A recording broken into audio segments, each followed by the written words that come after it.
The broadcast is now starting. All attendees are in listen-only mode. A very good afternoon to everyone. Welcome to today's presentation, Scope of an SMSF Audit by Manoj Abhichandani.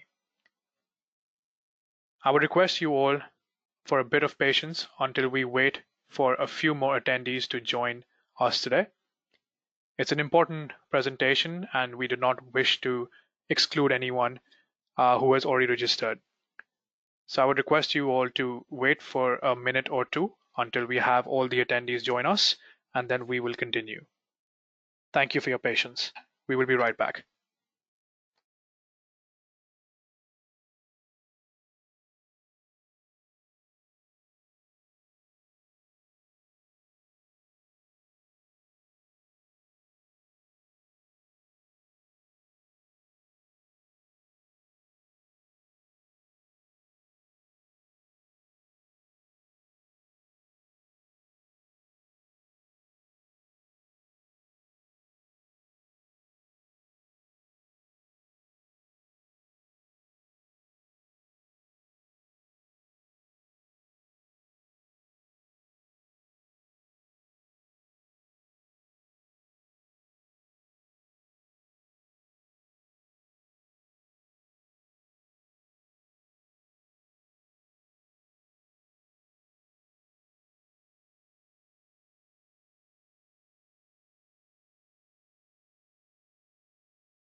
All right, we've got quite the audience today.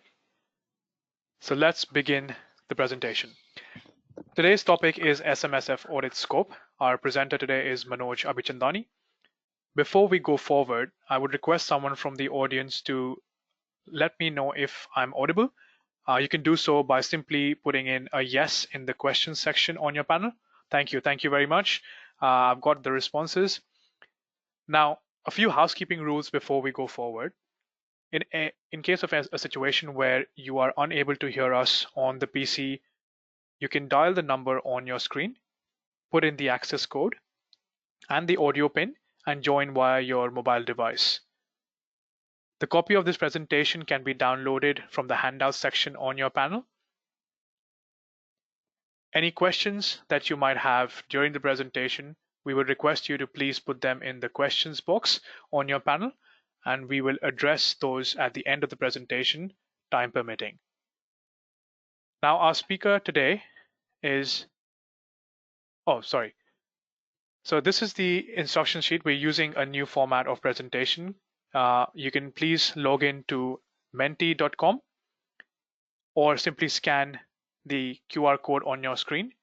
If you are logging in manually to menti.com, you can enter the code and join in the fun which we're about to have in this presentation. This will allow you to answer questions and also be part of this interactive session that we have planned for you today.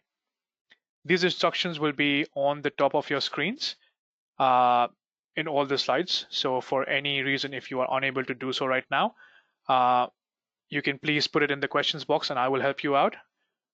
Or we can continue and then you can join in whenever you see the instruction code on the top of the slide.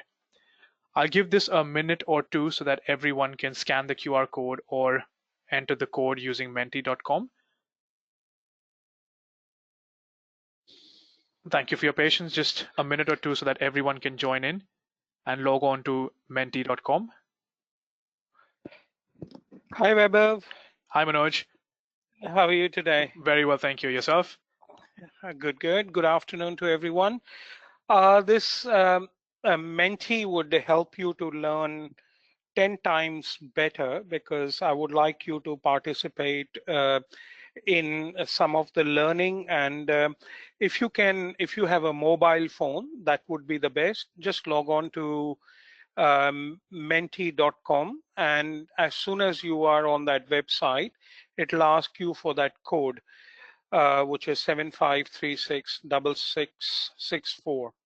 So that's the way you will log in, and you will be able to participate. If you're logged in, can you please go there and give me a heart or give me a thumbs up? So that, thank you so much. Yeah, and now I'm getting lots of hearts and thumbs ups. Thank you. Excellent. Okay.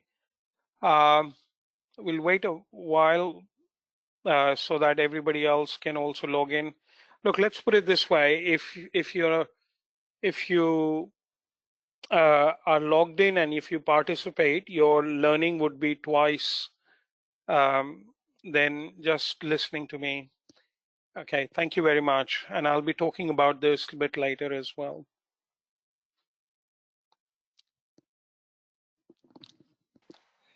All right, some of you know me, and I've been in the game for almost 3 decades now. And I would be now talking about auditors, Superfund auditors. And it was only a couple of days back, we heard in the December quarter, another 9 auditors were disqualified in various forms, or their permissions were restricted. They cannot audit independently. Some were, totally struck off, and some were asked to do a few, CPDs before they can audit again. Vaibhav, I believe you wrote a newsletter on it. What are the stats? I mean, is it 9 or 7 or There are something 9, like that? out of which Yeah. 5 cannot even reapply. They're ineligible to reapply for their licenses. Okay, so they must have done something very bad. Yeah. Drastically wrong, yes. Okay, excellent. So today's presentation, we're going to talk about how not to be named by ASIC and stay away from ATO, or even if they come knocking on your door, if you keep your documentation correct. And I'm going to talk about scope today. In fact, my presentations, you will notice on SMSF School, are every 2 weeks. I'm going away for some time in March, but other than that, I'm presenting about 8 or 10 times till June. And what this will do is, if you attend my sessions, you know how as auditors we are supposed to do 30 hours in a year. Out of those 30 hours, 8 hours must be in SMSF audit. So if you can download the handout, my presentation today will qualify for those 8 hours. Now, the problem with getting a certificate from us is that you must participate in the presentation, and my slides should be on top of your screen. Our software, if you minimize the screen and do all sorts of other things and not have the audio going, the software will pick it up.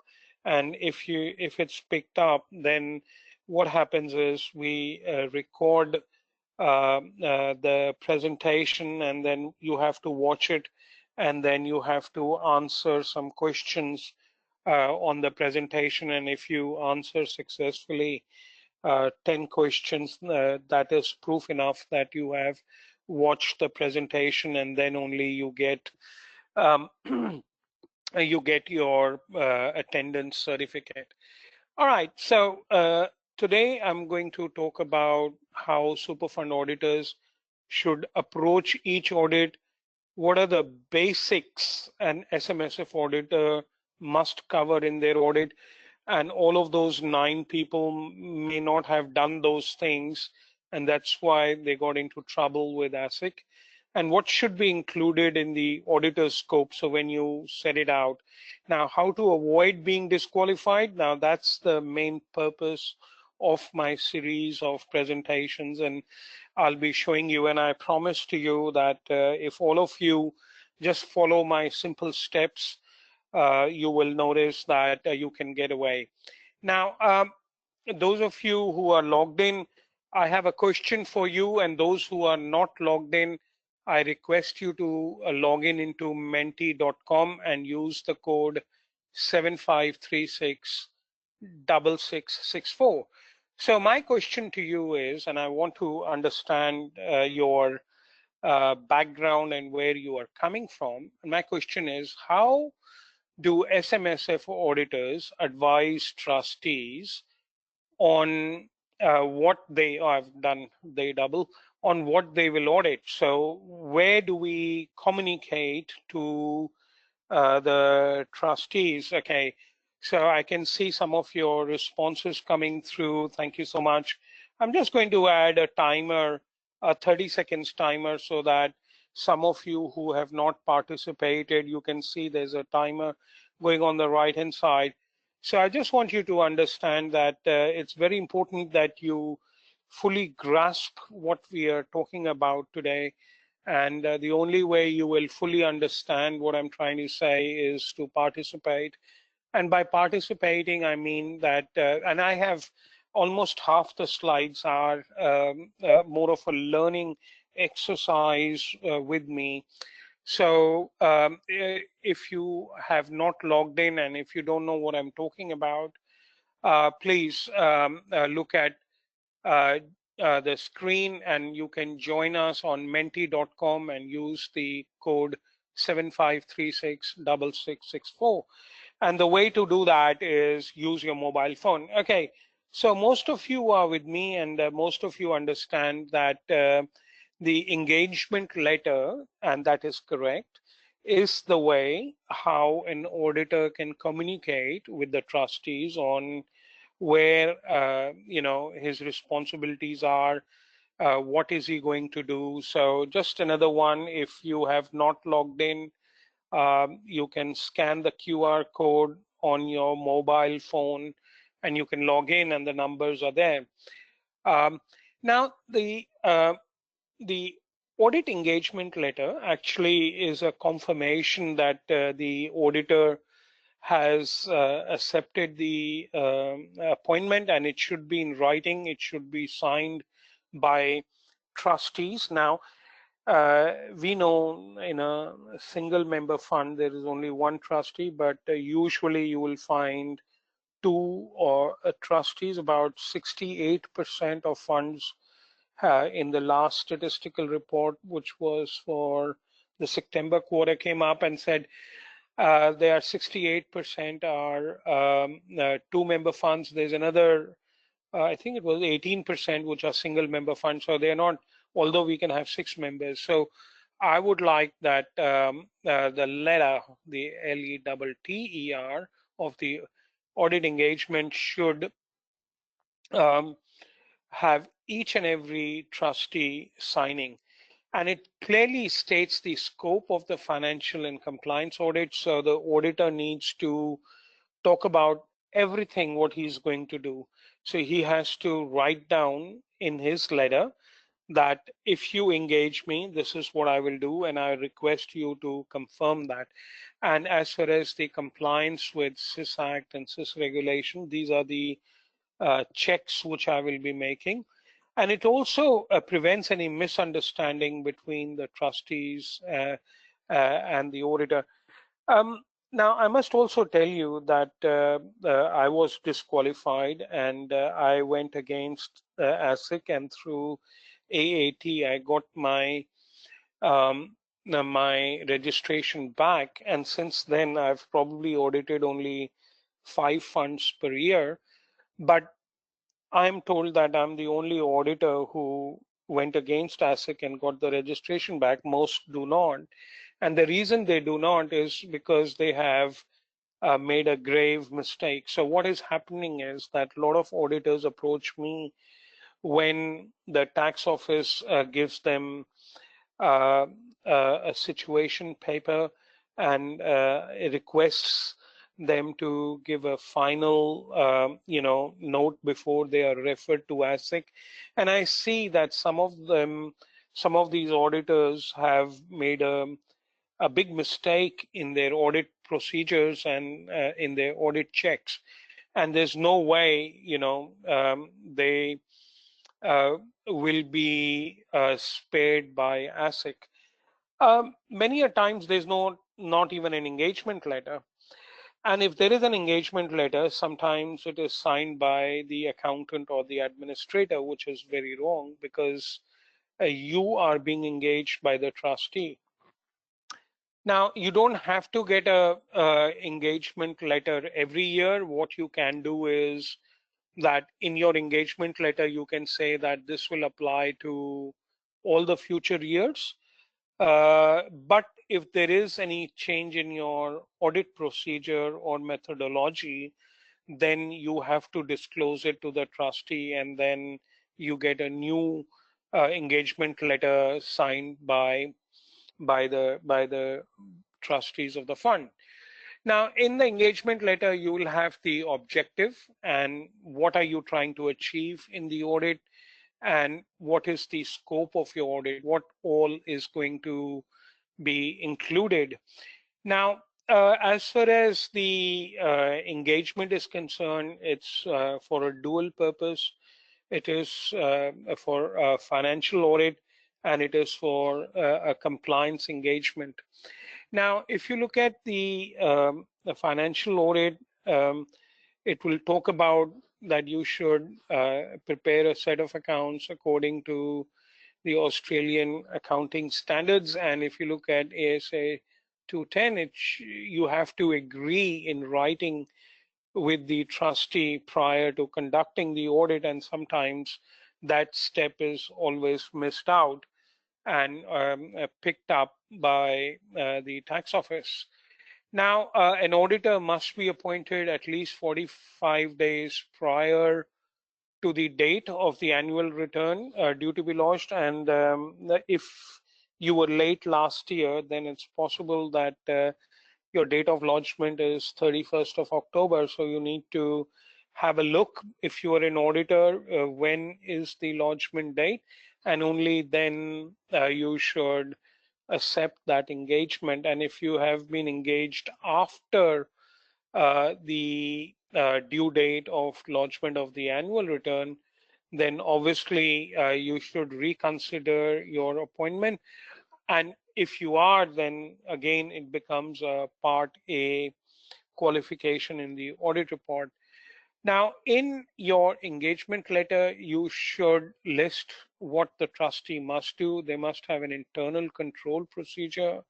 They must prepare the financial report. They must keep the records for a certain time period. And I'm not going to go into what has to be kept, but some records which must be kept for 5 years, some records for 7 years, some records for 10 years. And in preparing the accounts, they must follow the trust deed, the SIS Act, and SIS regulations. Now, what is very important, and this is where the problem has been, is to, where the tax office has come in and said to them that this is where we had a problem, is that the minimum requirements which the auditor is required to do was not done. And if you look at the ATO website, page QC45566, it's very clearly listed that this is what the tax office would like to see in your working papers. Now, in a compliance audit, you will go through all the SIS sections which are listed in the audit report and make sure that they are all in there, and also look at SIS regulation. And sometimes you will notice that the tax office gets very pushed to say that, look, we have already told you what we want and of you, and you haven't provided us those things. The response from most of the auditors, which I have seen, is that we don't want to overwhelm the trustee. Well, my answer is very simple. And if a trustee has decided to set up a super fund, he should be fully aware of what's involved in in running a self-managed super fund. As an auditor, I've mentioned this twice on the screen. You cannot trust everything what is provided to you. You have to look at the materiality of each and every non-compliance. You have to obtain sufficient and appropriate evidence, and to before you can conclude anything. And there are certain cases which I will discuss very soon. But you should have the ability and the capability and the knowledge to identify contraventions in the fund, and you should be reporting those contraventions to the tax office in a ACR. Now, you should document your conclusions, and many auditors get stuck. They do an audit, but they don't document that this is what they found, and what they found is not right. So what judgment you pass, what opinions you make, they must be documented. So it's not that this is wrong and you thought about it and it's written in your brain somewhere. What the tax office wants to see is a working papers file. And in your audit working papers file, they need to see, I saw the bank account, uh, and there was a loan made to the member. They want to see that written. And in my opinion, I have passed a judgment that this is in contravention with Section 65 of SIS Act. So they want to see all of that. And wherever the auditor has been picked up, they've always the tax office has always decided that since there was no conclusion made, there was no evidence collected, so there was no bank statements, there were not enough documentary proof to come to that conclusion. So they doubt your capability or the way you have audited the fund. Now, when when you are auditing, you have to have a pen and paper, or there are now softwares available. So as you go through the fund, you have to continuously go through each and every aspect of that fund, depending on what is in the fund. If there's a borrowing or if there's a non-concessional contributions, which is above the cap amount, you need to check what was contributed in the previous 2 years and go through. And as you are investigating, you have to keep on documenting on what you have investigated. And at the end of it, you have to notify the tax office and notify the trustees of the fund in a letter, in a management letter. Now, as far as the scope is concerned, on the financial audit of things. Sorry, I'll just go back a little bit and say that the financial audit, the procedures which you use, to check whether whether the financial statements are materially correct.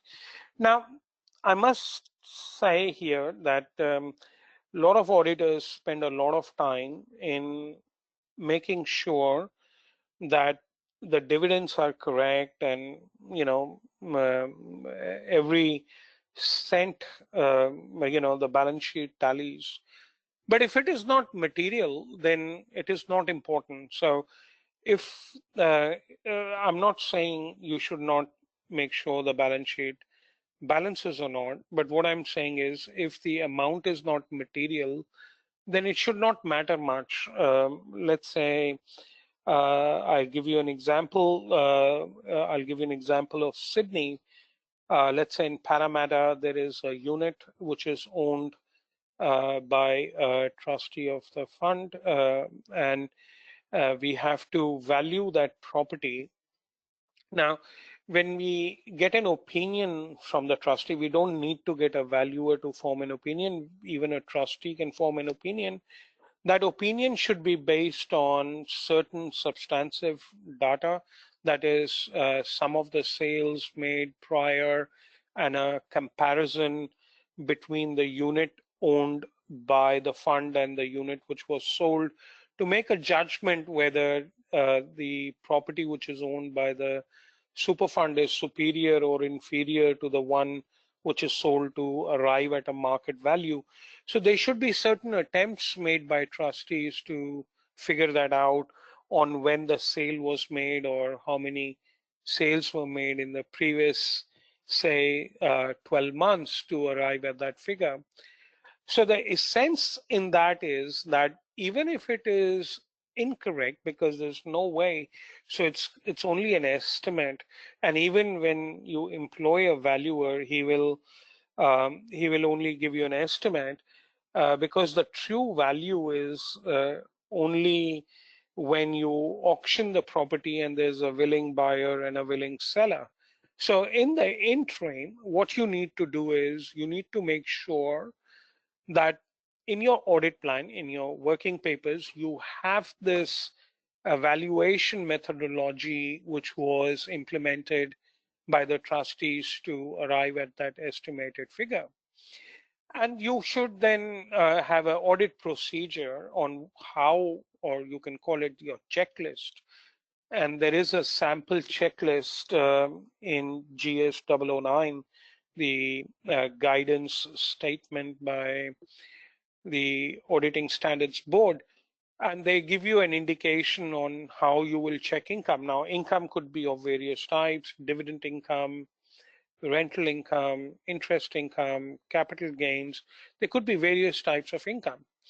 As far as the expenses are concerned, they must be all documented, and you have to make sure uh, they are not paid to a member or a related party.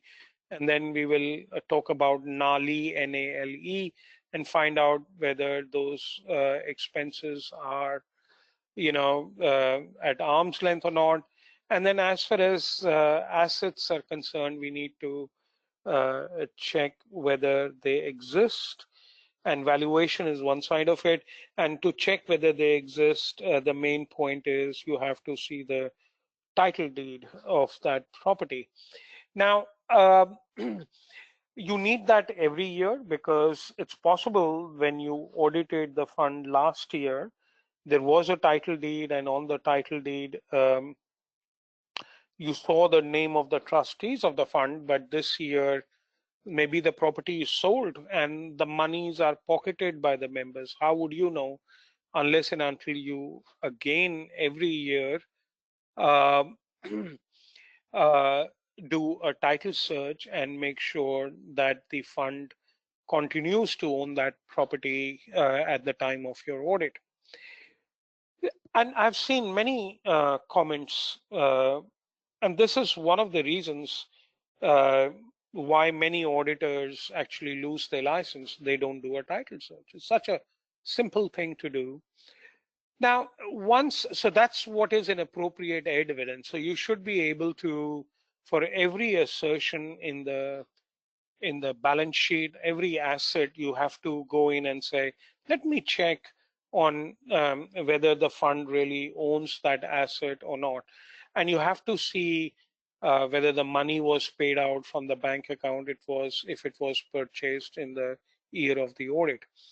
Now, you can do sampling. You don't have to, like, there could be 200 purchases and sales of listed shares or whatever. So you can't just check each and every transaction. But if you take a sample, and the auditing standards, I think it's 580, but I stand to be corrected, tells you how the sample should be taken. It should represent majority. So what you can do is you can pick up, say if there are 100 transactions, if you pick up 10 or 15 high value transactions, and they will represent at least 50 or 60% of the total value of the transactions, I think that would be a very good sample. Then you must also check the tax calculation. And in the tax calculation, if there are members in pension phase or some of the members in pension phase, you should also check the exempt current pension income.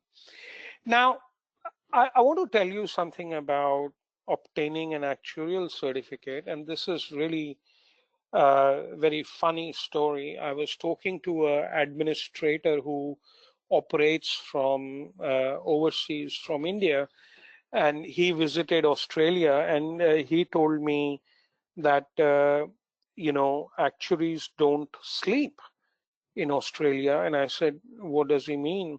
And he's got like 5.5 hours of time difference. And he says that when my staff comes in the morning, they apply for an actuarial certificate. They get it instantly, or they get it exactly after 42 minutes. And when his staff is, or his second shift is working, which is 2 in the morning, he gets the actuarial certificate exactly after 42 minutes. So what is happening is that somebody is applying uh, uh, overseas, an administrator is applying overseas, and there's a machine which is issuing these actuarial certificates.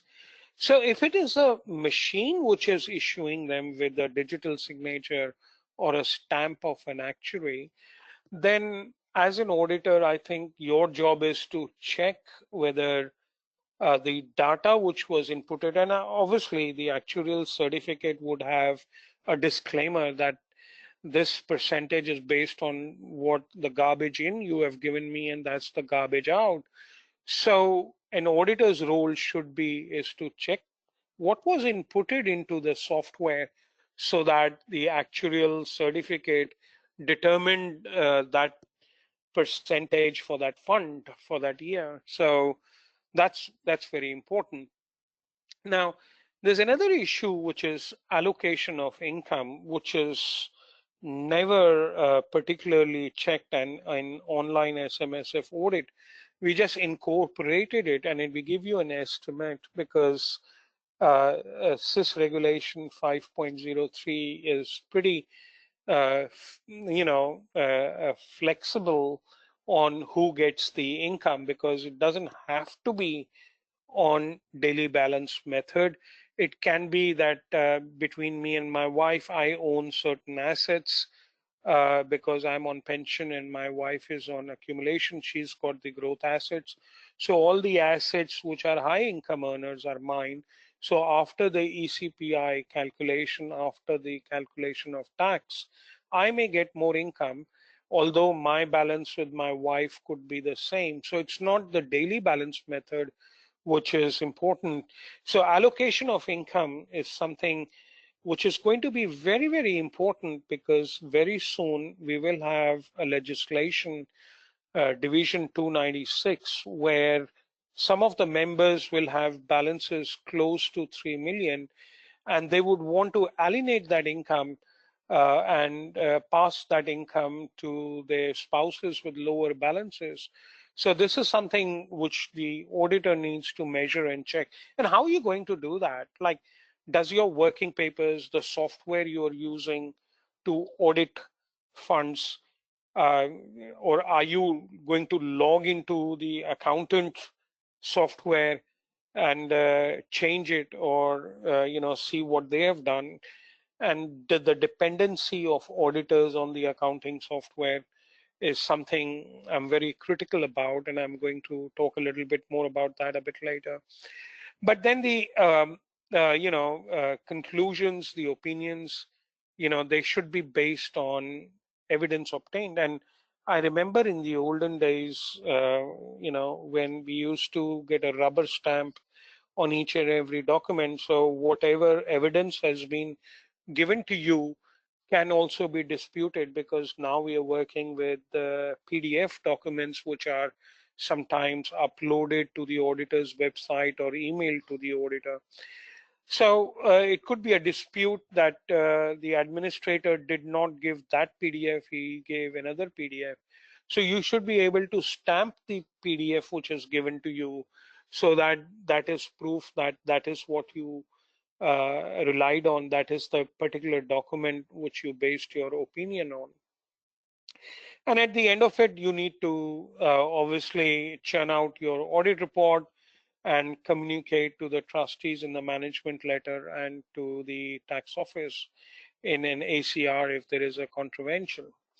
Now, as far as the audit framework is concerned, you must look at ACAE 3100, and it talks about many, many things. It talks about what are the ethical requirements, and when you should accept an engagement or a continuance of an audit engagement, and what are the quality, and you have to follow all of them, and you must always maintain a sort of a skepticism that what is produced to you is not always correct, because there could be a lot of trustees and administrators who could throw stuff at you which could basically be incorrect. So you should always be watchful and do not trust what's given to you. Now, you must have the skill, and that's has been noticed by the tax office, because what they have noticed is that when in 2013, every person who had audited 20 funds or more could apply to become an auditor. What they are finding out is that there is a variety of skills out there. There are some very good auditors, but then there are some auditors who are not fully aware of the SIS legislation and the SIS, regulations on which will apply to that fund. Now, obtaining evidence, they have seen that is been short. And of course, when you perform the assurance engagement, the knowledge of your team is not up to the mark, and it's your responsibility if you're a practitioner that anyone looking at the file, because something new has come up very recently, is that some auditors are preparing a large or signing off a large number of audits, and most of the groundwork is being done overseas. And the skill which is overseas may not come with a guarantee. So it is the responsibility of the auditor to make sure that the work which is being done is of good quality. Now, you should look at subsequent events, and then, before you, come to the conclusion, you have to make sure your audit working files have all the documents, and then you issue the various communications to the various parties. Okay, so um, I'm now back here where on Menti. If you have joined late, some of you I noticed have joined the webinar after I started. Please use your mobile phones, and if you can go to menti.com and put the code 7536 6664, you can participate in this activity. And what I'm asking you here is, what, in your opinion, is most important as far as ethical requirements of an SMSF auditor?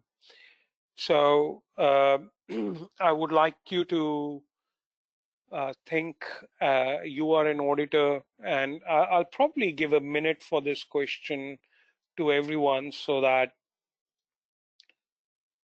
we can all get some time to understand. So the question here is ethics.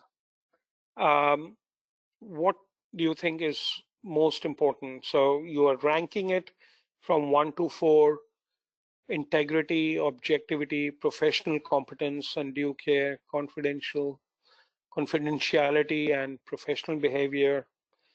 Or should you be following the ethical and the independence requirement of APS 110? Or should you be listening to your professional body requirements? They have, if you are a member of CPA or CA, they require you to um, ensure that you are ethical, which is very similar to APS because all the professional bodies jointly have written the ethical and independence requirement. So there are 20 seconds left. If you can give me your opinion.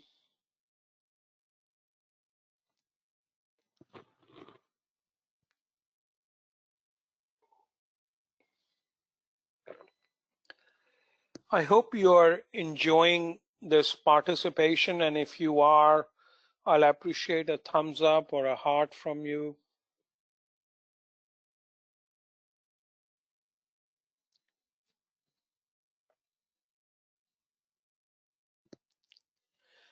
Excellent. So most of you believe, well, all of them are right because we as professionals should follow the competence and the due care, and we should be, performing our work in a professional manner. We should follow the ethical and independence requirement by APS 110, and we have to obviously follow the law. In this case, it is CIS Act and CIS regulation, and must also follow the professional bodies of who we are the members of. Okay, as far as the compliance audit and the scope is concerned, your engagement is always subject to what you're going to audit according to the auditing standards. But as far as the compliance engagement standards of assurance engagements are concerned, you should always look at the APS 110. You should plan and perform in order to obtain a reasonable assurance. Now, a reasonable assurance does not mean an absolute assurance, and we're going to talk about this a bit later. As long as the financial report does not have a material misstatement and you have working papers and you have to write it, in my opinion, you're writing it in the audit report, but you must write it uh, in your working papers that in my opinion, the financial report is free from material misstatement. Because if you do not document that, and that's what the tax office is saying, where did you make your conclusion? Where did you decide? You issued an audit report, but where is the decision that it is free from material misstatement? So that's what they are looking for in your working papers file.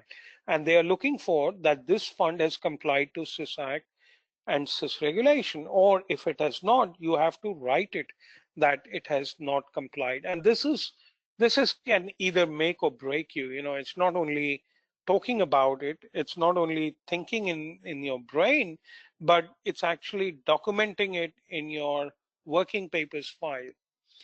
Okay, now what is most another activity? And if you have joined now, please log into menti.com and put the code 75366664, and you can log in with your mobile phone to vote here. What is the most important thing to you as an auditor of a super fund to maintain a comprehensive system of quality control? Now, the first is you have to conduct an audit engagement in accordance with the standard of assurance engagement, which is I discussed a couple of slides back, the auditing standard ASE 3100, or obtain an audit evidence about the compliance activity of the fund, or you're supposed to look at the audit engagement and decide whether it is according to the quality control by ASQC1. I can see there are more than 100 and Vaibhav, there are more than 175 people attending. Correct. Yeah, but not participating. Yes, Manoj. I think they are not logged in. There are two people who I've answered to who wanted to join, but the Yeah. others are not.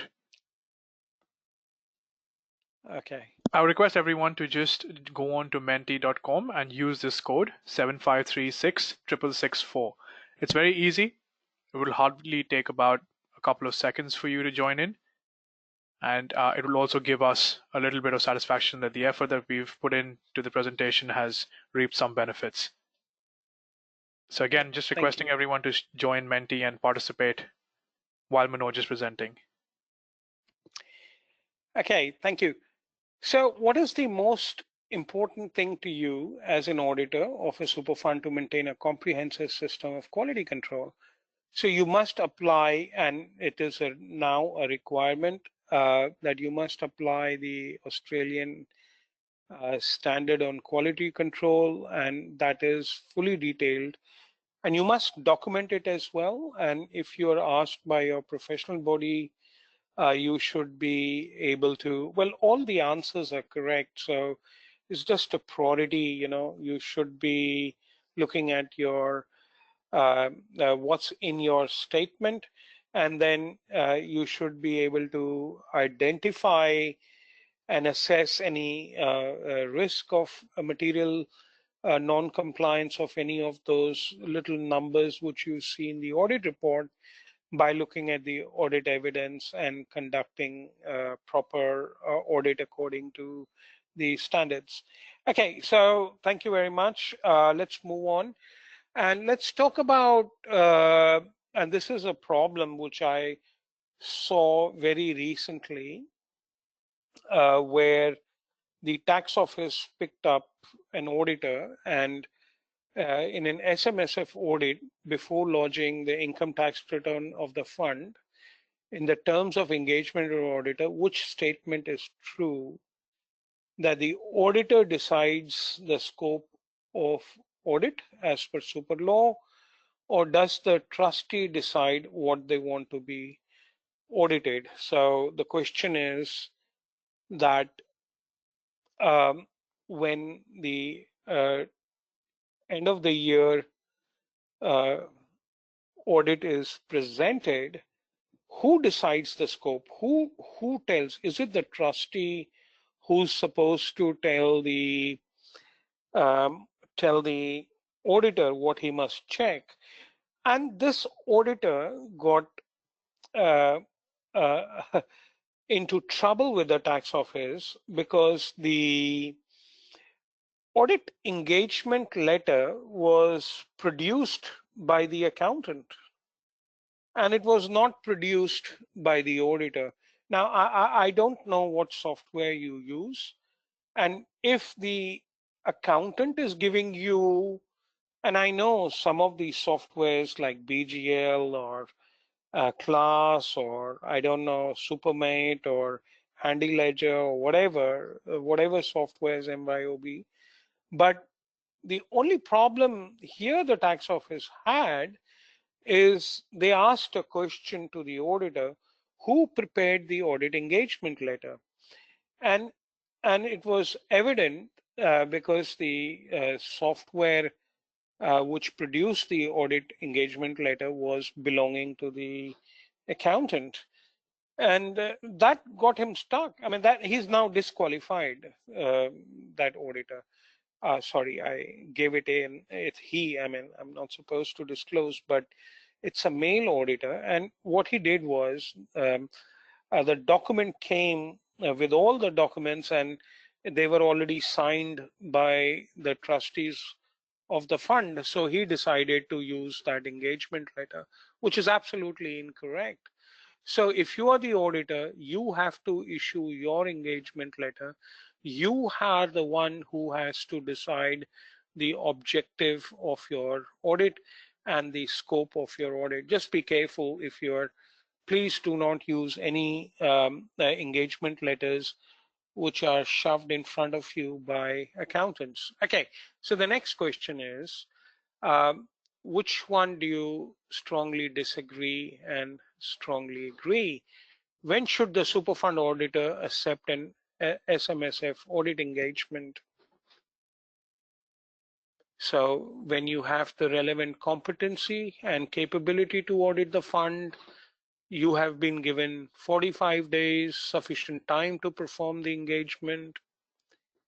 You're able to gather sufficient and appropriate audit evidence. And when the Superfund trustee agreed the terms of engagement in writing, and you have access to all information, records, documents, etc., are available. Okay, so you should be able to respond to all of those things. Right. So I'll just give you 30 seconds to answer this.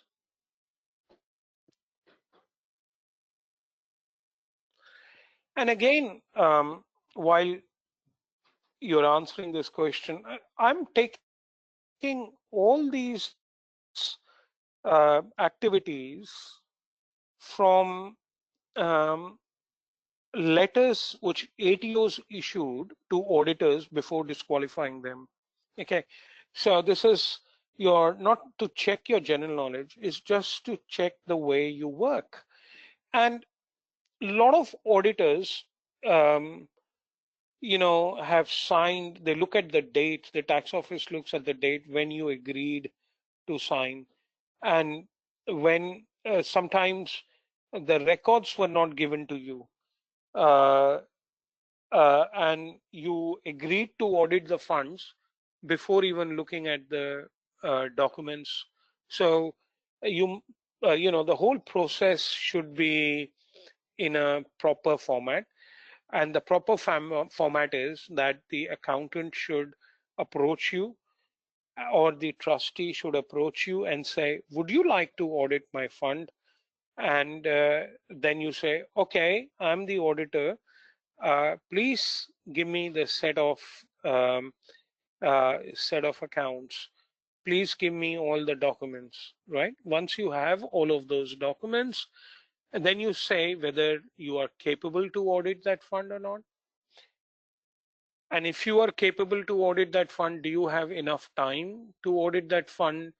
Whether you have enough audit evidence or not in front of you, and whether the trustee has agreed to your engagement, then you issue your engagement letter, and when that comes back to you, and then once your information in your documents are all available, only then you should sign your engagement letter, only then you should agree to audit that fund.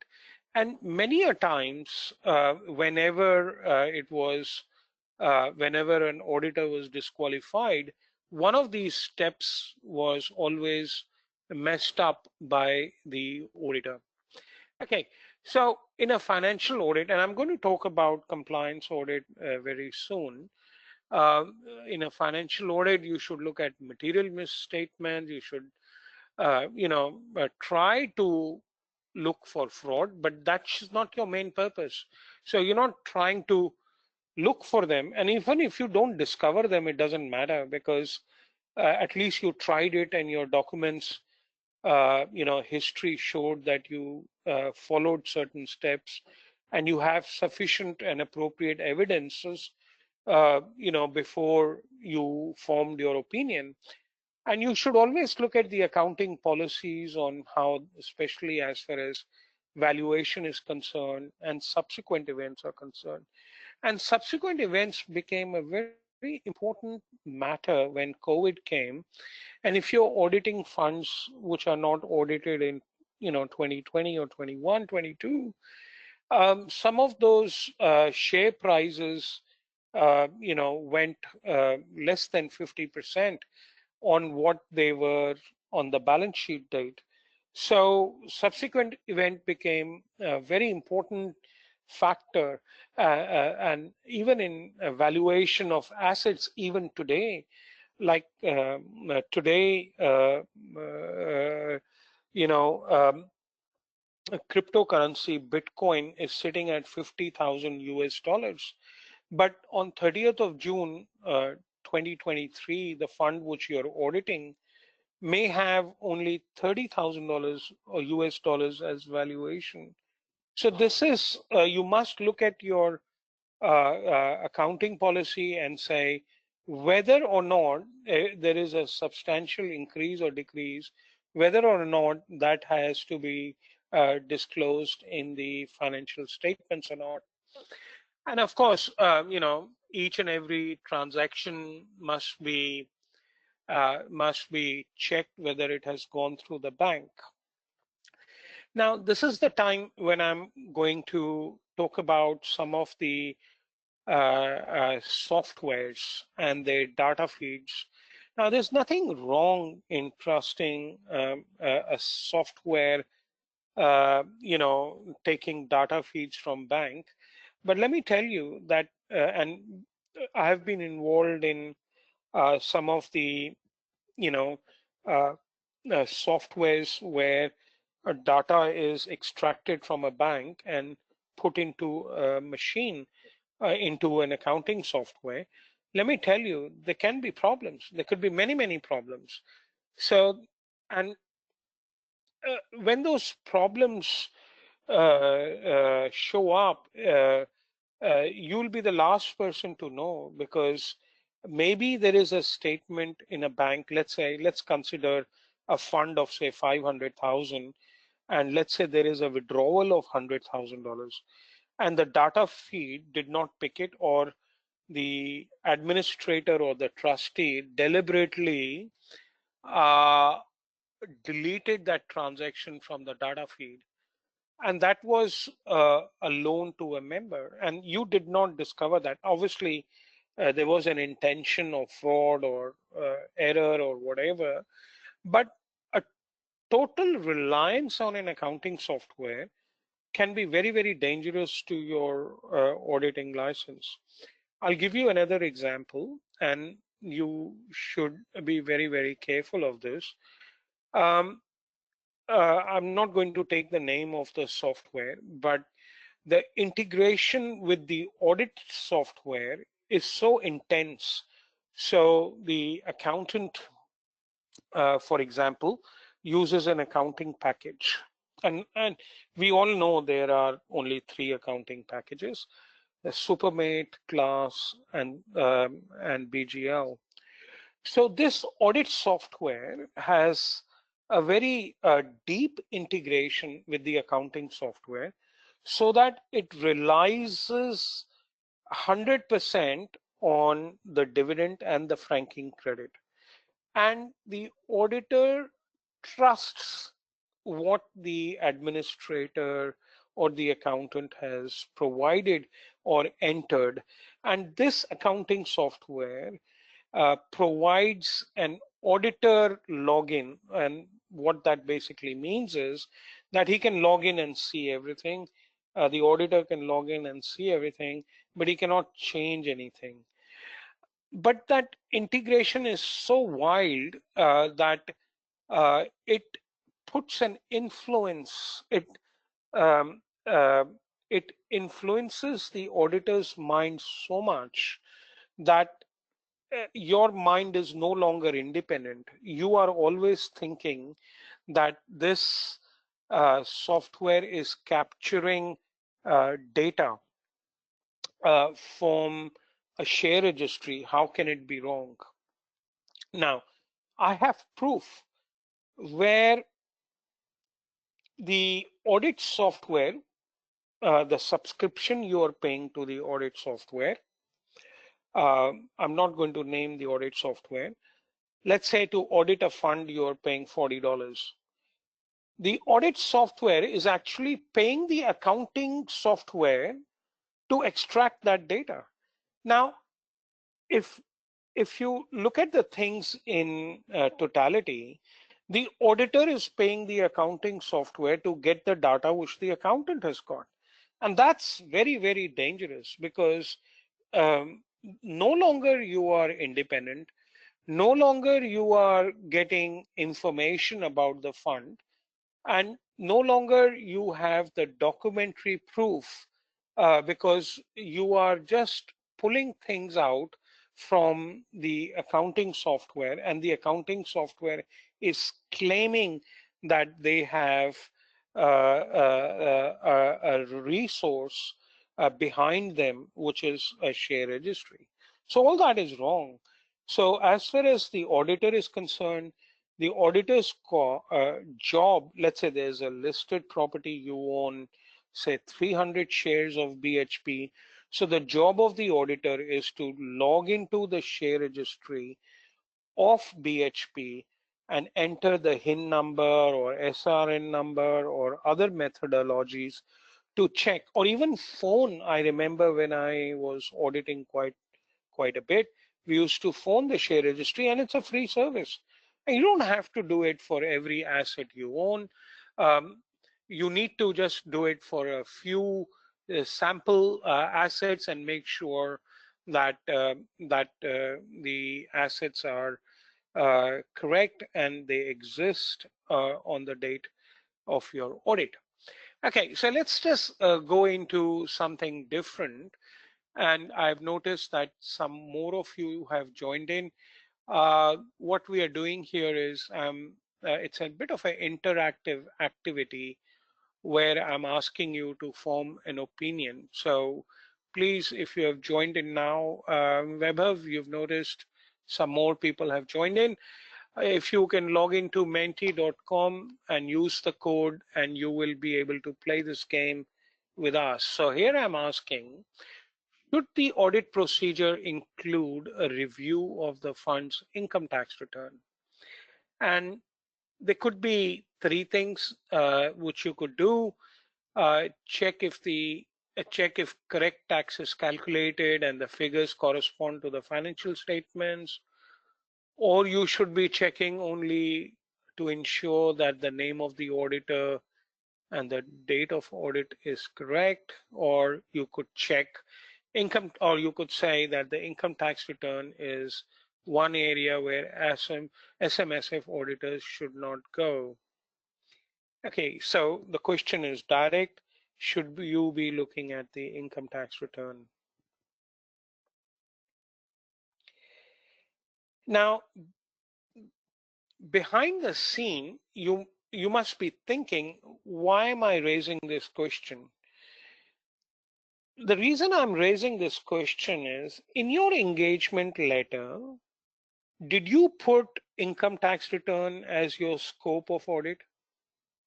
And if you did not put the income tax return as the scope of audit, you have no right to check whether the accountant prepared the tax return correctly or not, whether the figures correspond to the financial statements or not. That's not your job. You're not engaged to look at the tax return. You are engaged to audit the financial statements, and you are engaged to check whether the self-managed super fund has complied to the various SIS Act and the SIS regulations or not. That's what your job is. Your job is limited to check whether your name is there or not, and whether the audit has been completed on that date, and the correct date is reflected on the tax return.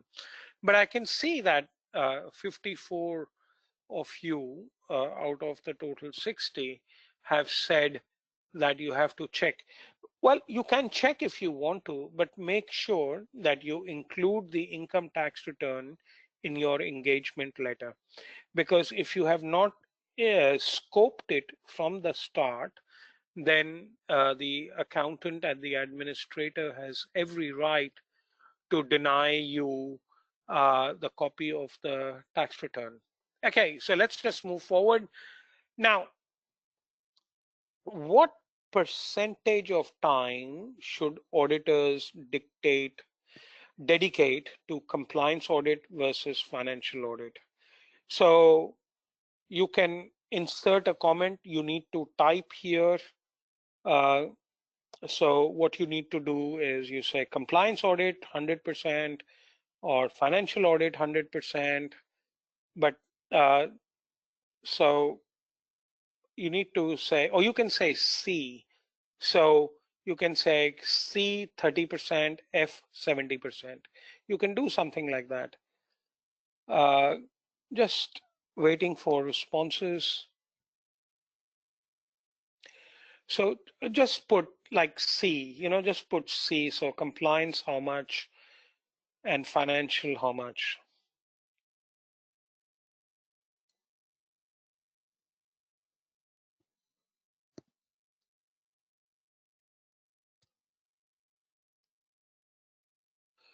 Okay, I can see the responses coming in.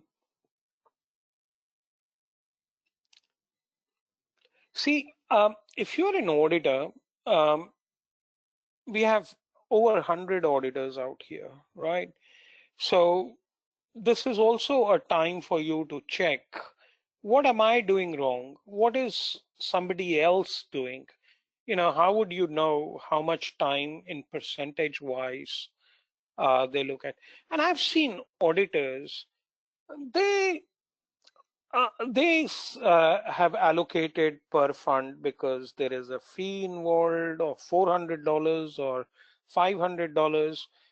And 80–90% of those 5 hours, let's say $100 an hour for 500, and you need 1 hour to prepare your report, finish up your audit working papers, and 4 hours, all you're doing is checking the tax return, you're checking the financial report, you're doing 100% test of dividends. Okay, how wrong is that? And you forget that there is a compliance audit to be done. You forget that I have to check SIS regulation 5.03, which is allocation of income. You don't do that. And what you do is you simply trust the software and you think that whatever you are given is correct.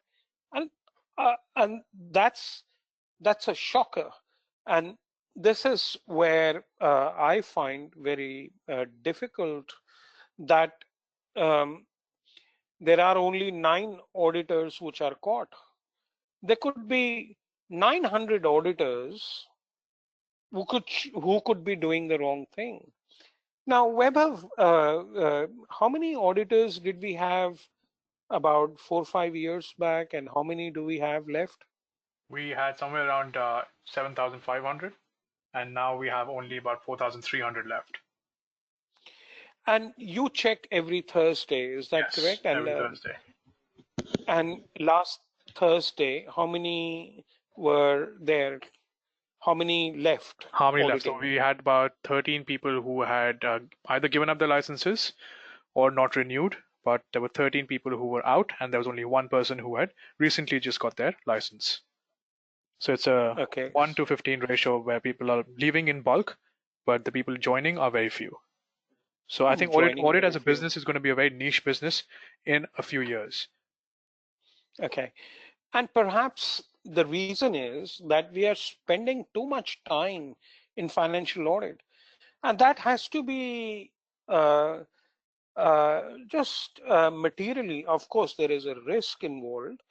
But when you get a fund, you look at a set of accounts, it's got rental statements. And it's got a property worth 800,000 and rental income is 400, say $40,000. The value of the property is 800, the rent is 40,000, 5%. As an auditor, do you really need to check whether it's correct or not? Because what you can do is you can conclude that an average rental is about 4 to 5%. I'm happy with that $40,000.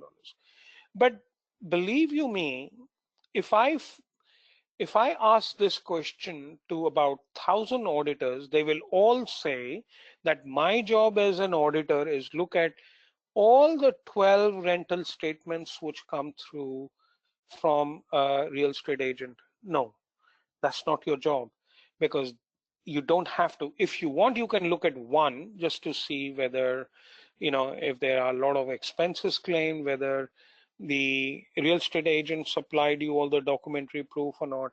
But you can't go through all of that. Now, I have seen managed funds, they give you all sorts of Australian income, capital gains, the discounts, and all of that. And to check whether that's right or wrong, I've seen auditors, they compile a spreadsheet. There are two types of auditors. They compile a spreadsheet and then check whether the 1/3 discount has been done properly or not. And the second type of auditors will look at the software, or what the software gives me, and they just believe that. Both are wrong. All you're supposed to do is pick one or two, and then you're happy. So I believe, and if you really look at, I must have looked at maybe 50 auditors who have been disqualified, and the position statement of the tax office. In none of those position statements has the ATO picked up that the tax return was wrong, whether the tax calculated is wrong. They always pick up all the compliance issues.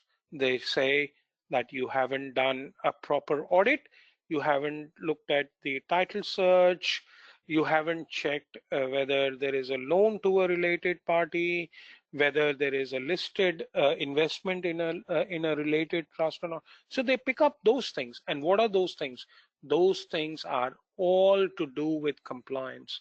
So in my opinion, I know some of you have said that financial audit is higher, but I think you should, in my opinion, not more than 20% of your time for financial audit, and 80% of your time should go to compliance issues.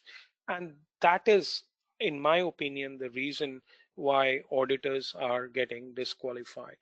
Anyway, let's just move on. Okay, now uh, investments. Now, this is something what I have seen happening, that you should limit yourself to what you're supposed to do. Check if there is an investment property, is it reviewed regularly or not, and is the investment allowed by law or by trust deed or not, and whether it has been valued correctly, and whether there is evidence of ownership or not. That's it. You're not supposed to go into detail and see whether the fund should buy it or not.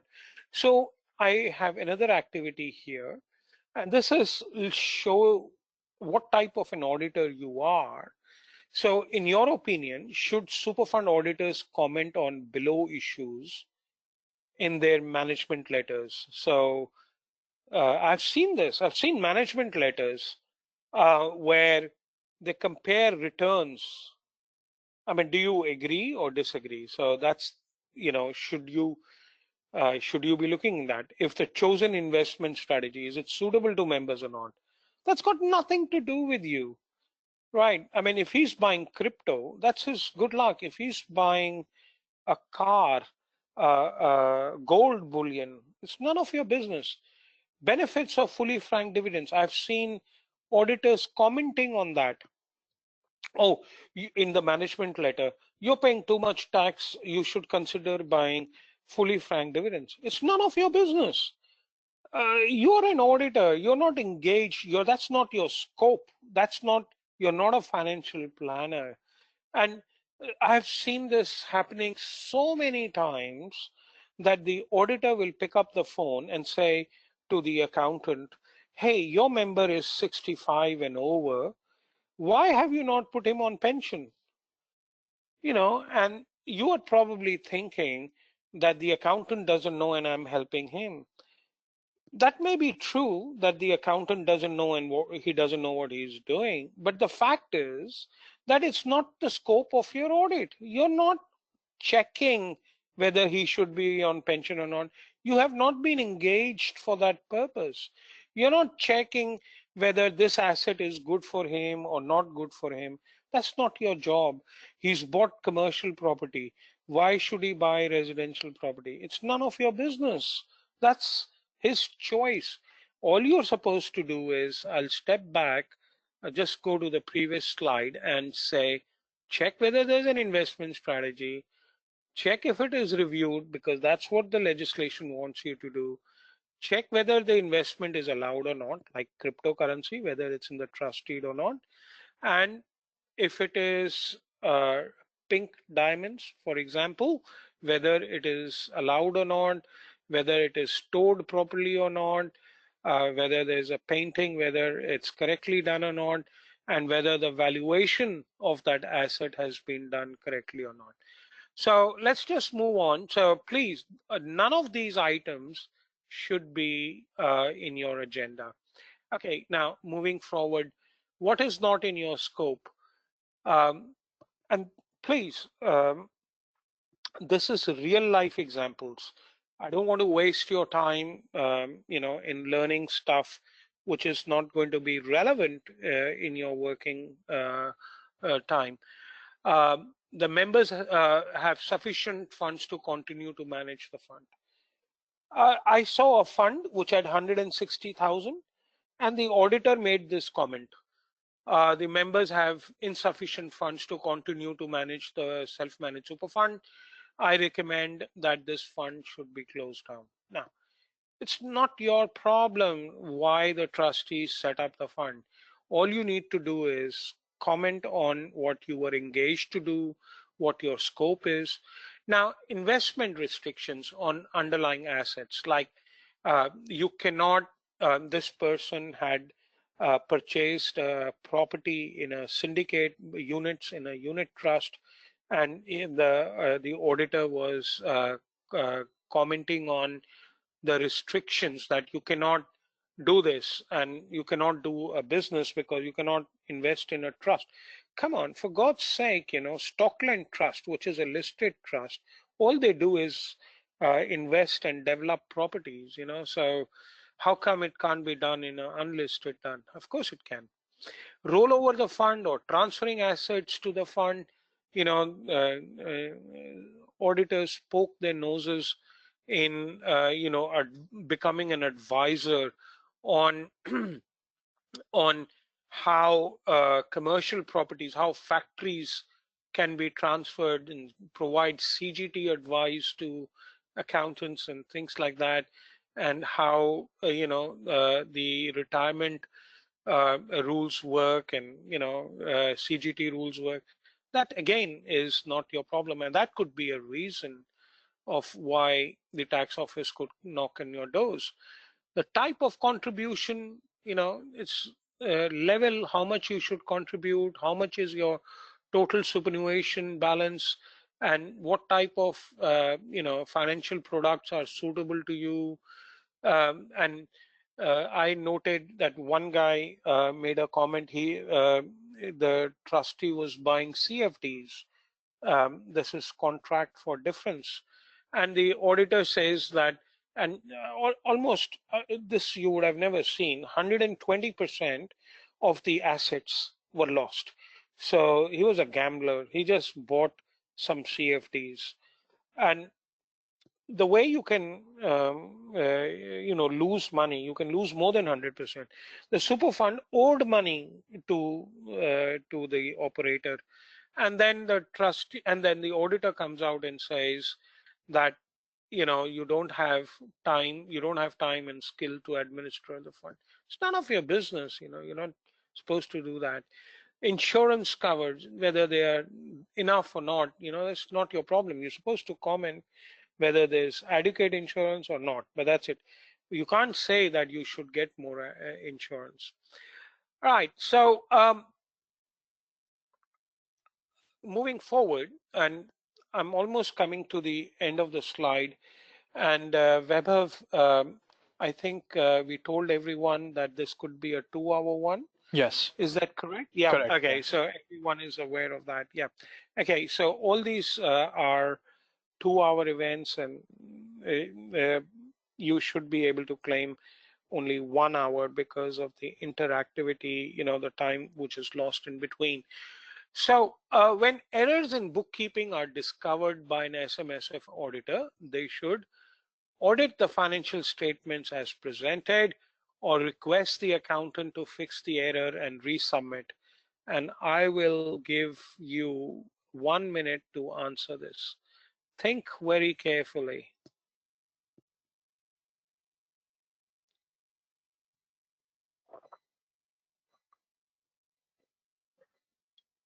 That's a trick question, Manoj. I think most of the auditors, in my opinion, request the accountant to fix the error or they get the access and do it themselves. Yeah, and that is what I want to talk about. Yeah, I'm aware of an auditor.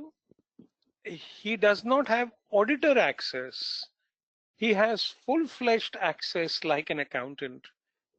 And what happens is, this is a real life situation. The auditor is sick and tired of telling the accountant that this is wrong, that is wrong, this is wrong, that is wrong. So what the accountant did, he gave the username and password to the auditor. And he said to the auditor, look, just fix it. If you think it's wrong, just fix it. Okay. exactly. Yeah, So it's so funny, but so the auditor has now become the accountant, and he's now charging a fee more than the accountant. And the accountant is now lodging the tax return. And I don't know uh, whether the auditor is the accountant or the auditor is the auditor, and where is the independence. It's all muddled up in such a manner that only the tax office can come and disqualify you, and there's no other solution to that problem. But it happens often, and it's very funny that it does. Okay, now going forward, what should be inserted in Part A? Because when you lodge a contravention report, Part A, which is the financial audit, certain qualifications should be entered. And that is basically when you're not able to find the title search of an asset. So you have invested in unlisted managed funds and they are not audited. So the valuation is just impossible to find. And some people invest in some investments, and it is really doubtful that you will. And I'm talking about Cam and Bear had the auditor. I think if memory, the auditor was asked to pay 600,000 for a $300 fee in penalties, and and of course I'm not sure whether the professional indemnity insurance covered that for that penalty. But um, if the investment is doubtful, you should lodge a Part A qualification in the audit report and say, look, this is a loan to a related party, and I don't know whether it will be recovered or not.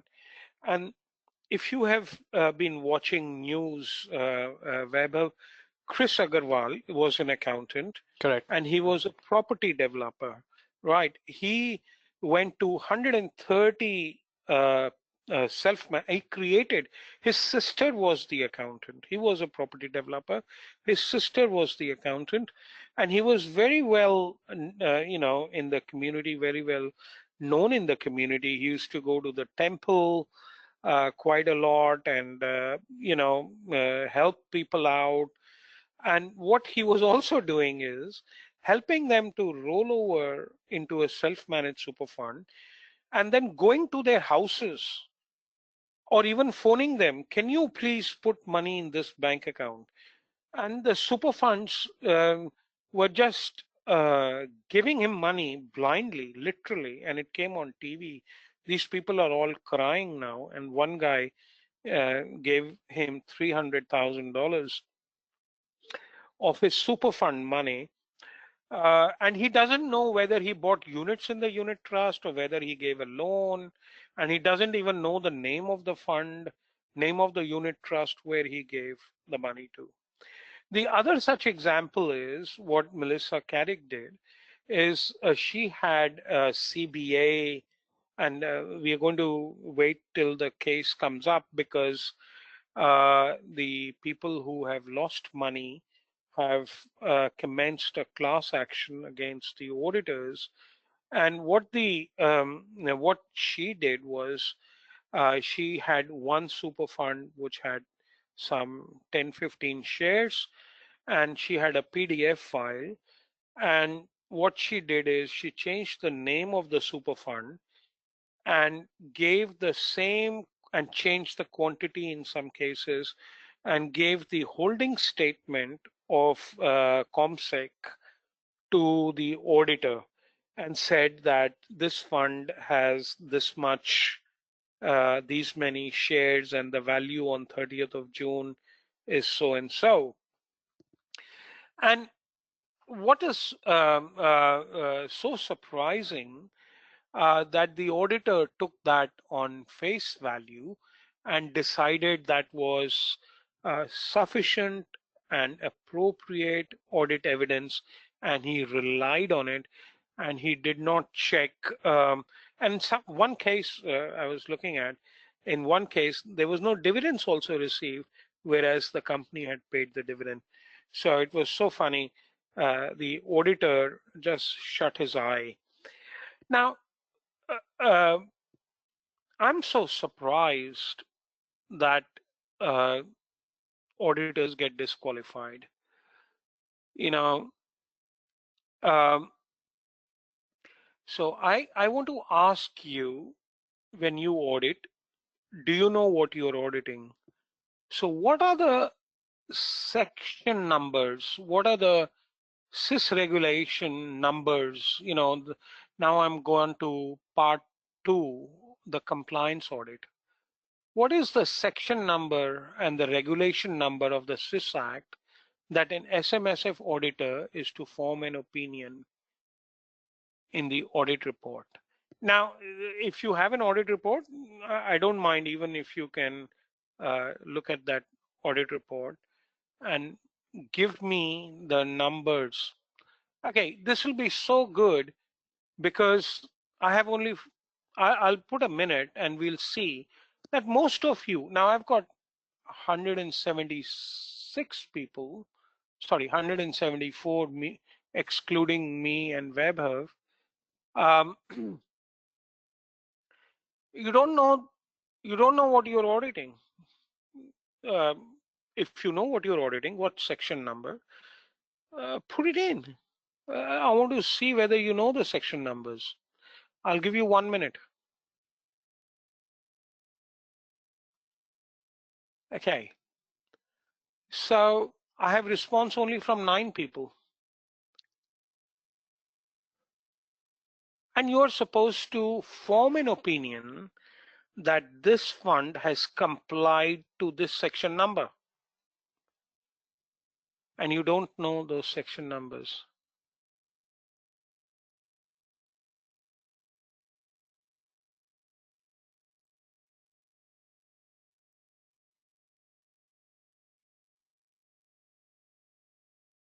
All right, we have 30 seconds to go.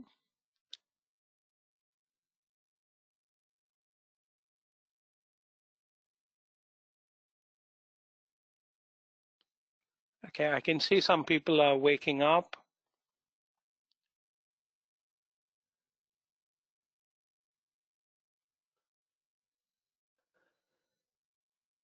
Okay, we got, say, 15 seconds. You can enter more section numbers.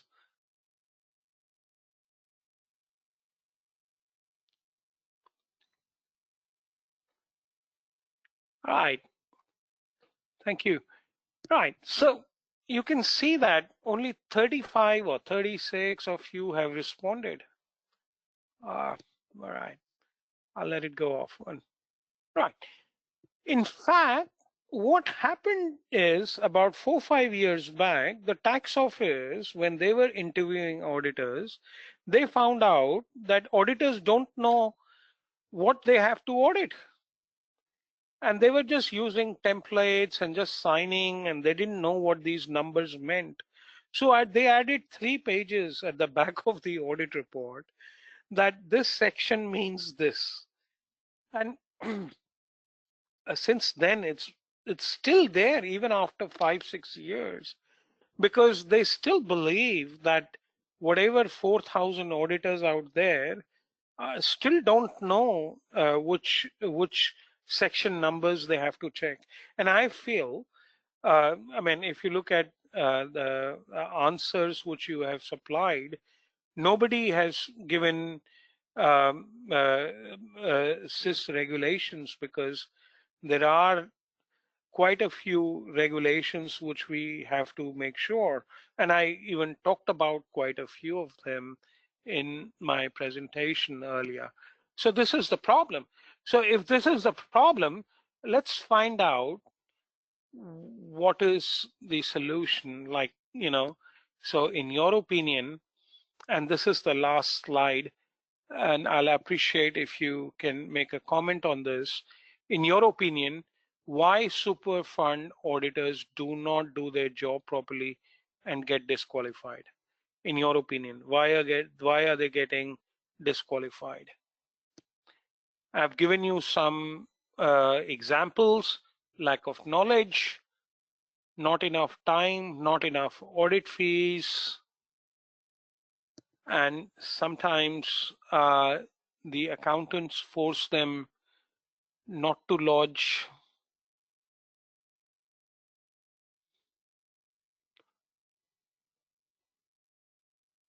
Too many changes in the industry, right? Lack of knowledge and training, not enough time for their fee to audit the fund, try a blind eye to errors, lack of independence, lack of knowledge. So we've got more coming: no proper training, not enough audit fees, scare of losing clients. Look, it's all no names, it's just your opinion. I'm not checking who's writing what. Not enough care and concern about the future to get fees and save time, lack of knowledge, lack of knowledge, lack of CPD, lack of knowledge, pressurized by accountant to just sign off, lack of training, due to time and fee pressure. Some are just unlawful and know they are not doing the job correctly, non-compliance with APS 320, time, fee, knowledge, lack of knowledge, lack of knowledge, not enough audit fees to cover the time spent, lack of knowledge, not enough audit fees, inadequate working papers, lack of knowledge, negligence, fees is so low, lack of knowledge, fees, lack of knowledge. Okay, thank you. So what's your audit fee? And if all of you, 4,000 of you, change the fee to say $1,000 and allocate maybe 7-8 hours, like 1 day per fund, you'll do a good job. You will spend time to learn.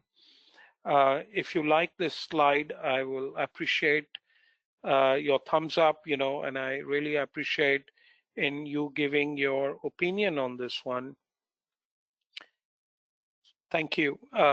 So what you should be doing is that you must be writing to the tax office and saying, find a way to stop auditors charging $300, $400, $500, because we can't do it.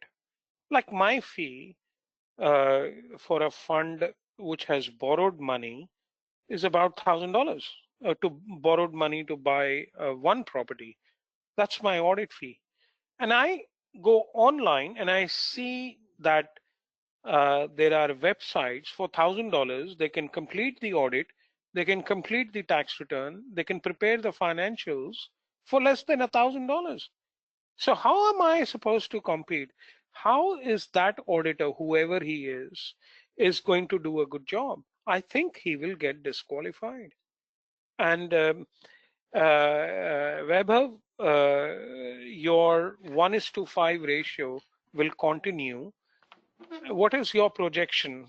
How many funds do you think, how many auditors do you think will be left with? So, Manoj, my assumption uh, is that there should be only, say, 1,500 to 2,000 auditors because we have about 611 self-managed superannuation funds in the country.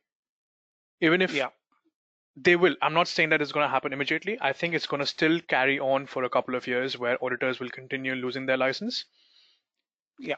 maybe another year or two, until it comes down to those new updated auditors who are completely aware of their surroundings and are not willing to negotiate on the price. Right now, all of these reasons, I think this is it's a combination of all of these reasons that the auditors do not want to lose the client. They are obviously not aware of the current laws and regulations.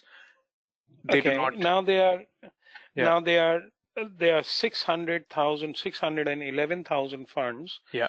and growing at the rate of almost 30,000 funds or 25,000 funds every year.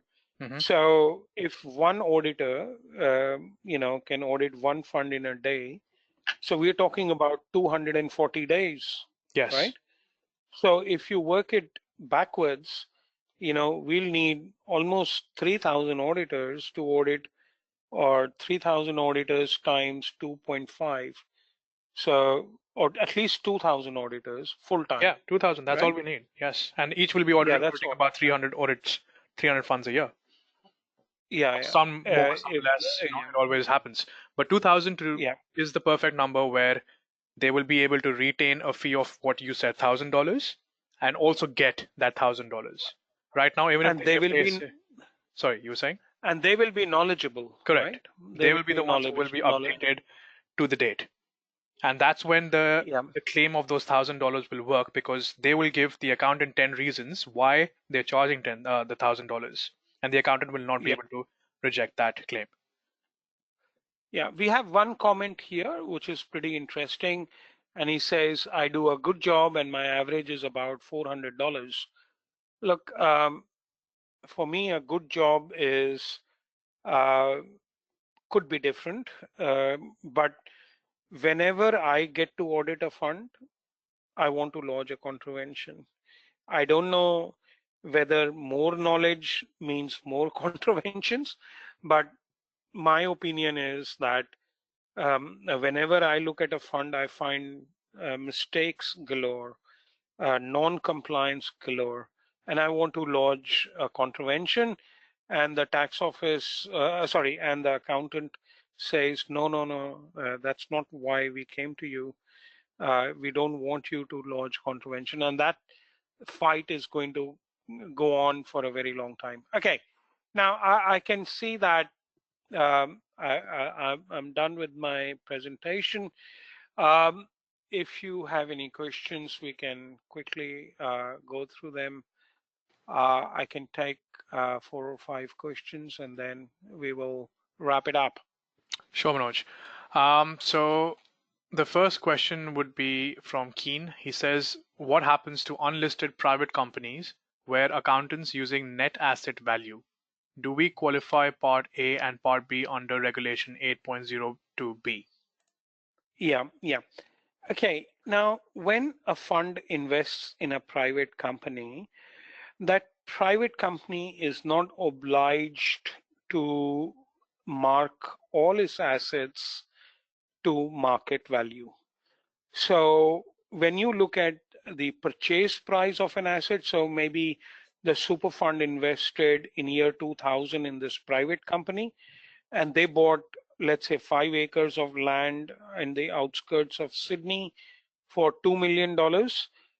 Today, that property could be worth $20 million, right?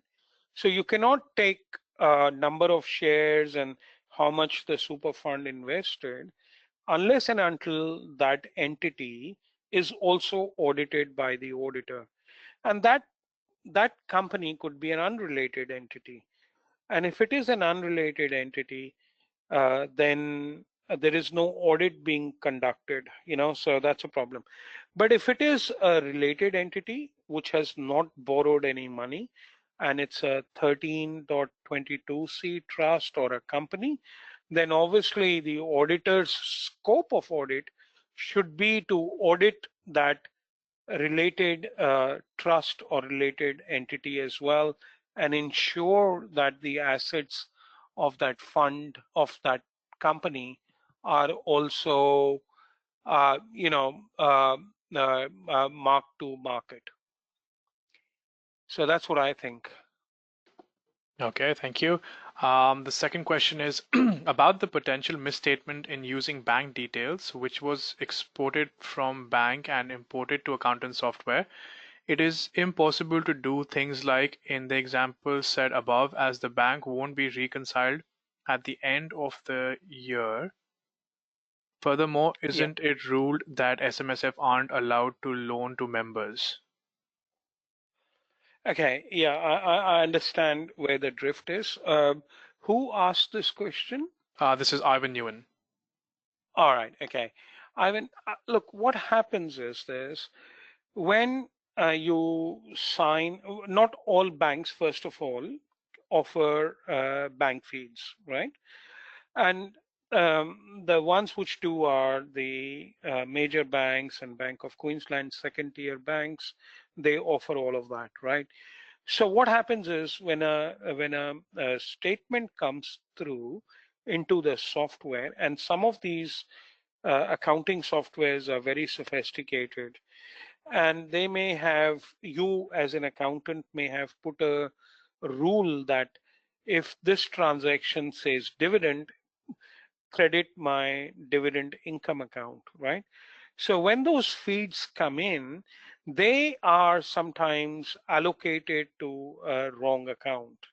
And sometimes when these feeds come in, they come overnight into the accounting software, and they come through a third party. So the bank will never deal with the accounting software. There is something in the middle. There is an entity where all these transactions are mumbled up. And I'm also aware that the accounting software can or must, with the BSP and the account number, identify which fund has which bank account number. And any of those errors can cause a huge mismatch of where the software can automatically allocate that transaction to. So it's possible. I didn't say that it will happen. So the right thing to do is to scan the bank statements, get it independently, like when you have a set of accounts, and when you get a bank statement, all the transactions in a bank account, do not rely only on the accounting software. Ask the accountant or the trustee to send you the bank statement. You don't need to have paper bank statements, but you need to have the paper separately and then match it up with the accounting software. So what is happening at the moment is that auditors are 100% relying on the bank feeds, which should not happen. So that's where I was leading you to. Thank you. The next question is, I'm using the CPA recommended engagement letter, so it must have all the areas covered. Uh, uh, Good luck to you. And if CPA covers you, that is fine. And they, when they come and check members out, they want to look at the engagement letters which you have issued, whether you have all those necessary things which you have put in. I'm not sure whether CPA has an engagement letter specifically for SMSF audits. We at Online SMSF Audit have an engagement letter which is very comprehensive. I think it goes into 8 or 9 pages or something like that. And um, we recommend that you use that. And some of the auditors were checked out by CPA auditors, and they approved our engagement letters. But if you are happy with it, that's fine. Okay, thank you. The next question is, could you please clarify Regulation 8.02A? Please advise why the auditor should not accept the engagement if the fund's tax lodgement is overdue. Um, I'm not saying that you should not accept the engagement. What I'm trying to say is that you should lodge Part A qualification in the audit report, because this is you were engaged without giving you the 45 days, and you must lodge a contravention with the tax office. I'm not saying that you should not be engaged. You should be engaged, but you should be engaged and you should be lodging a contravention. Okay, thank you. Um, well, for a fund that has an investment in an unlisted unit trust or other not being audited, should Part B, Regulation 8.02B, as well as Part A be qualified? Okay, this is a financial audit. Okay, when you cannot identify, and I'll give you a couple of examples, when you cannot identify the asset itself. Okay, so let's say you've made an investment, and that investment is either a loan or a unit trust. Okay, in a or shares in a company, or it's units in a trust. So if you're not able to identify, and if the trustee or the accountant is not able to supply you the share certificate or not able to supply you the unit certificate, then it is a Part A, because Part A qualification of the audit report, because you're not able to identify whether the fund actually owns or whether that asset actually exists. Now, this similar is for properties, because if you look at 6 regulation, you should be able to identify that the asset is owned by the superfund trustees. And sometimes you would notice that a fund adds a member, and I'm helping one of the auditors where the daughter of the trustee turned 18. She started work and she was added, and it was an individual trustee situation, and the daughter name was not on the bank statement's name. Now, something like this is not uh, a huge mistake, although this is a problem. So this could be dealt with in the management letter. But if we had a company name and not individual trustee, that is a serious matter. So you have to look at the contravention and look at the seriousness of that contribution, and then decide whether you need to lodge a contravention report, or whether you need to lodge uh, or whether you can handle it in your management letter to the accountant. Okay, thank you. I think Yeah. we'll just take one or two more questions, Manoj. Is that all right? Or you want to take it Yeah, yeah, offline? yeah. Yeah? Okay. Look, we are in time Okay. because I intend to go up to 4:30. If we have questions, I'm happy to answer. Okay. So the next question would be, how would you document the fraud risk factors in place at the fund by completing the risk assessment? Can you help with what goes in this certain by the auditor? How would you Um, fraud factors in place of the fund by completing the risk assessment? Can you help with what goes in certain by the auditor? I think he's Look, talking about the I don't tab know. A. Tab A, the Okay, on the online software. yeah, Yeah. Look, maybe we could take this one offline and carry on if there are other questions because it's too sure. specific. Yeah. Okay. What if I audited the fund in a prior year, so I was appointed correctly, but the current year is late? Is that a contravention?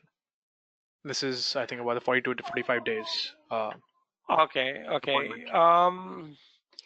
So if you audited the fund in a prior year and you were appointed correctly, but in the current year it is late, then obviously, you're just auditing that period. You're not auditing the current year, right? So the current year, there has to be a separate appointment by the trustee of the fund. So as far as you have to look at your appointment, whether it is within the time frame, of that year of audit. You don't worry about any other years. And it's possible that, you know, sometimes the accountant is late and they give you 2 years continuously. So that's a problem. So the first year is obviously late. But in your case, I believe you're saying that the first year was okay, but now it is late. So you must, if it is late, you must let them know that. You see, the problem could be is that the accountant could blame you by not issuing the audit report within a reasonable time. I think the auditor gets 28 days to issue the audit report. So you have to be, careful on when you're signing your engagement letter and when you are signing the audit report. And that reminds me of another story where an auditor was disqualified. He had the engagement letter, the trustee representation letter, and the audit report all on one date. So there, the tax office was quite worried that how come you were engaged today and you issued the audit report today. And then it will be very hard for the auditor to convince the tax office that actually he was engaged quite a few weeks back, but it's just the date which is inserted is now. And the crux of the matter was that the engagement letter was never signed by the trustee and it was never backdated, which is illegal anyway. So are we okay, or do you have any other questions? I have one more. If an auditor is engaged and then terminated, is the auditor obligated to issue a contravention report for any issue or breach noted in the fund? This is Of interesting. course, that that happens. That happened to me, in fact. Um, I was engaged, and then I was told, and like I said, every fund I audit, I find mistakes, and I found lots and lots of mistakes in this fund. What it had done is there was a related party borrowing, and the fund had bought the property in the name of the trustee of the fund and not according to 67A and B, where the asset has to be held in trust on behalf of the trustee of the fund. So the asset was held by the trustee of the fund. There was no loan document, and monies were called as loan to the fund without a loan agreement. Then there was like no interest being paid, no principal being paid. And I said that is all okay, but the tax calculation is not right because this is all non-arm's length income. So the tax should be 47%.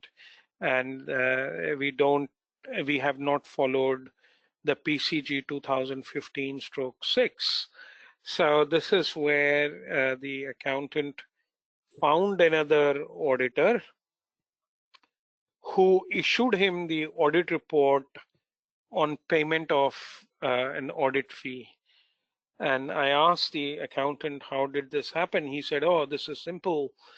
He emailed me his invoice. I paid the invoice and he emailed me the audit report. And I said, good luck to you, but I'm still the auditor. I have not resigned as an auditor, and I'm going to lodge a contravention, which I subsequently did. And I issued my invoice for the work which I had done. Needless to say that I'm still waiting for my fees to be paid. All right, I think that is it, Manoj. Thank you for your time. I thank the audience for theirs, and I hope it was an informative session for everyone. If you have any other questions, we would be happy to take them offline. You can email me or Manoj directly on vc@trustdeed.com.au. That's my email address, and manoj@trustdeed.com.au is Manoj's address. We'll be happy to take any questions that you might have. Yeah, before we go, I just want to let people know that I'm doing this series of webinars where auditors can come. And if you have any juniors, in your office, they can attend, and they will all get one CPD point for the 8 hours which you are required in SMSF audit. The recording and the presentation can be used, and your certificate can be used for your professional bodies. Thank you. Thank you, everyone. I will now be ending the presentation for all. Have a great week ahead.